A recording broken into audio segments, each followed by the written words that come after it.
এবার শব্দের চেয়ে বেশি গতির ফিলিস্তিন ২ নামের হাইপারসনিক ব্যালিস্টিক ক্ষেপণাস্ত্র ব্যবহার করে ইসরায়েলের বেন গুরিয়ন বিমানবন্দরে হামলা চালিয়েছে ইয়েমেনের হুথি বিদ্রোহীরা। এই সময় সেখানে বিমান চলাচল বন্ধ হয়ে যায় এবং হাজার হাজার ইসরায়েলি নিরাপদ আশ্রয়ের দিকে ছুটে যান। আইডিএফের ভেরিফাইড এক্স অ্যাকাউন্টে দেওয়া বার্তায় বলা হয়, ইয়েমেন থেকে হুথিরা ক্ষেপণাস্ত্র হামলা চালানোর পর ইসরায়েলের একাধিক এলাকায় আকাশ হামলার সতর্কতাসূচক সাইরেন বেজে ওঠে।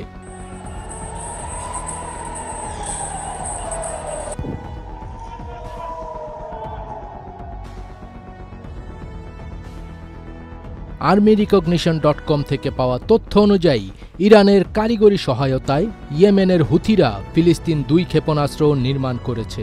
পশ্চিমা মিডিয়ার মতে এই ক্ষেপণাস্ত্র তৈরির অর্থের যোগানও দিচ্ছে ইরান, কারণ হুথিরা ইরানের একান্ত ঘনিষ্ঠজন এবং ইসরায়েলকে দমন করতে ইরান হুথিদের ব্যবহার করে আসছে দীর্ঘদিন ধরে। ফিলিস্তিনিদের প্রতি সমর্থন জানিয়ে ইরান সমর্থিত হুথিরা তেল আবিবের প্রধান বিমানবন্দরে শব্দের চেয়ে দ্রুতগতিতে চলতে সক্ষম অত্যাধুনিক ক্ষেপণাস্ত্র এই হামলা চালিয়েছে। হুথিদের সামরিক মুখপাত্র ব্রিগেডিয়ার ইয়াহিয়া সারি এক ভিডিও বিবৃতিতে একথা নিশ্চিত করেছেন। এই ক্ষেপণাস্ত্রের পাল্লা ২,১৫০ কিলোমিটার। এটি ৫০০ কেজি ওয়ারহেড বহন করতে সক্ষম। এর সর্বোচ্চ গতিবেগ ১৬ মাখ পর্যন্ত হতে পারে। ইরানের ফাতেহ ১১০ মডেলের ক্ষেপণাস্ত্রের আদলে এই ক্ষেপণাস্ত্রটি নির্মাণ করা হয়েছে। উল্লেখ্য যে ২০২৩ সালের ৭ অক্টোবর ইসরায়েলের দক্ষিণাঞ্চলে অতর্কিত হামলা চালায় ফিলিস্তিনি সশস্ত্র সংগঠন হামাস।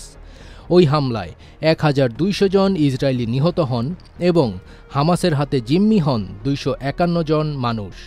সেদিনই গাজায় প্রতিশোধমূলক নির্বিচার হামলা শুরু করে দখলদার ইসরায়েল। ২ বছরেরও বেশি সময় ধরে চলা হামলায় ৬০,০০০-এরও বেশি ফিলিস্তিনি নিহত হয়েছেন।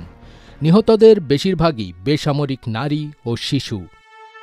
এই সমস্ত কিছু দেখে সমগ্র আরব বিশ্ব যখন নিশ্চুপ, তখন ফিলিস্তিনিদের সাথে সংহতি জানিয়ে ইসরায়েলে প্রতিনিয়ত হামলা চালিয়ে যাচ্ছে কেবলমাত্র ইয়েমেনের হুথি বিদ্রোহীরা।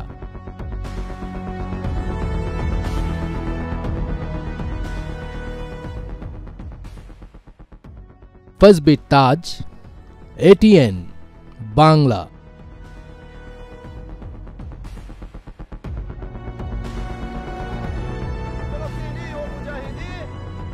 الجريمة الإبادة الجماعية التي ينفذها العدو الصهيوني بحق إخواننا في